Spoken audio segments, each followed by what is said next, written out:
సంగారెడ్డి మండలం ఫసల్వాది జ్యోతిర్వాస్తు విద్యాపీఠంలో ఆదివారం ఆధ్యాత్మిక శోభ సంతరించుకుంది. రథసప్తమిని పురస్కరించుకుని 1671 మంది మహిళలతో భారీ స్థాయిలో పాపనాశ వ్రతాన్ని నిర్వహించారు. మహేశ్వర శర్మ సిద్ధాంతి పర్యవేక్షణలో భక్తులు భక్తి శ్రద్ధలతో పూజలు చేశారు.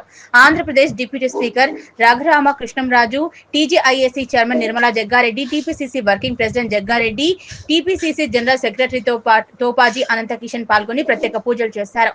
పాపాలను హరింపచేసే ఈ వ్రతంలో లోక కళ్యాణార్థం చేపట్టినట్లు నిర్వాహకులు తెలిపారు. ఆలయ ప్రాంగణంలో భక్తులు జయ జయ ధ్వానాలతో మార్మోగింది.